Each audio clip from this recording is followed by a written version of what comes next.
Hi there, Chris from TotallyEV here, doing a dedicated audio review of the Range Rover Evoque. If you like a detailed review of the vehicle itself, do check it up on your pop banner, down in the description below, or indeed in the pinned comments.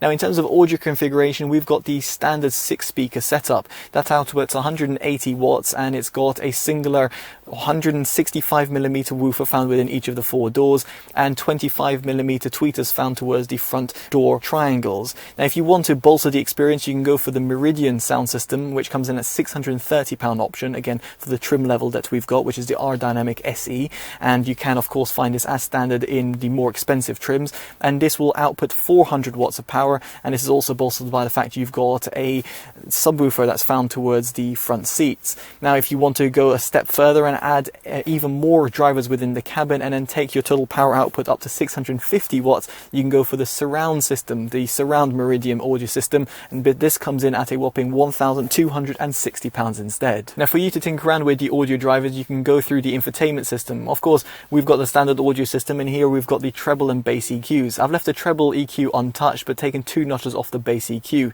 You've of course got the balance and fader adjustment, among some very few other volume settings as well to play around with. Now, for you to connect up to the infotainment system, you can use Bluetooth, where the SBC and AAC codecs are supported only. If, however, you choose to go via a wired format, you can go via Android Auto or Apple CarPlay via the Type-C or the Type-A ports found towards the center armrest compartment. It is also worth bearing in mind that the system provides also wireless Android Auto or Apple CarPlay, which is also a nice little touch, so therefore you can connect up in this respect, but I would always suggest a wired connection for the best audio fidelity. Now, before proceeding on to the sound demo, I should mention cabin noise, and here we do have the 20-inch alloy, so that's worth bearing in mind, but I did notice a little bit of road noise, specifically when you're going a little bit on rougher terrain. When I mean by rougher terrain, I don't mean off-road terrain, I just mean, let's say, on the motorway where you're driving around and you've got just slightly different tarmac. Now, here, in terms of at a standstill, I did notice 35 to 36 dBA.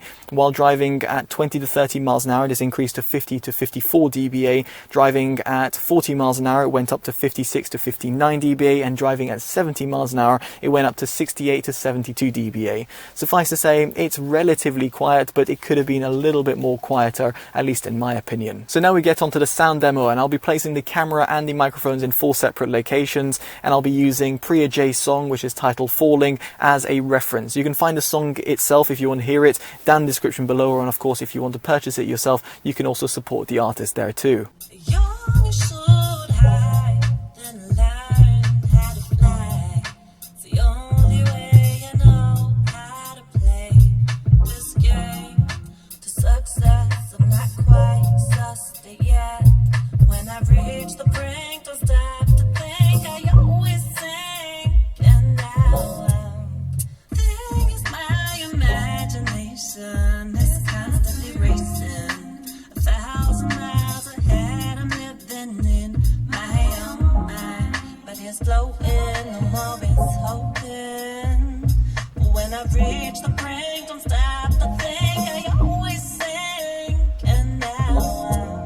Now, I appreciate an audio demo over YouTube is never ideal, so let's get on to my subjective opinion. And first off, let's talk about that sub-bass extension, which in the stock audio system is a little bit disappointing because there's no dedicated subwoofer, and it means that, well, those low-end rumbles that you would get on more, well, hearty R&B or dance tracks just sounds a little bit dead in comparison to audio systems that do have a dedicated subwoofer.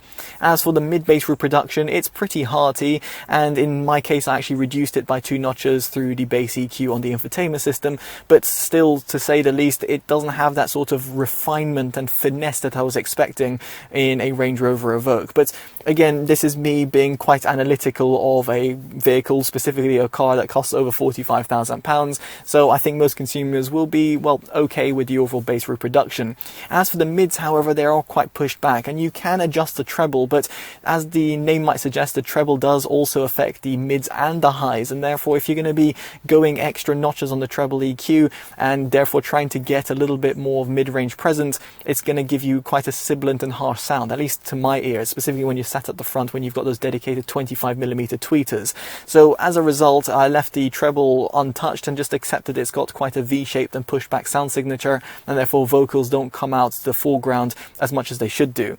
And therefore the highs do actually do well, they extend pretty well, and as I did mention, if you do EQ, the treble EQ, you can get a bit of a harsh sound, but on the whole I think it extended pretty well. Now as for the Soundstage, I think it's a little bit disappointing. Instrument separation is somewhat average. It's neither great or bad, but I was expecting a little bit more. And as for the overall width and depth, given the cabin size is relatively small for an SUV, I was expecting to have just a bit more, well, sense of enjoyment and sort of airiness within the cabin, but alas, that's not the case. And I think that's also due to the fact that the driver technology that's used within each of the doors, in other words the woofer drivers, and due to the fact of not having mid-range drivers or high-end drivers found throughout the cabin, which you might find on the Meridian sound system, it means the overall surround sound is just a little bit lackluster. And so what do I make about the sound system? Well, it's neither great, neither is it bad, but equally, if you look at the price tag of the Evoque PHEV specifically, which starts from £45,000,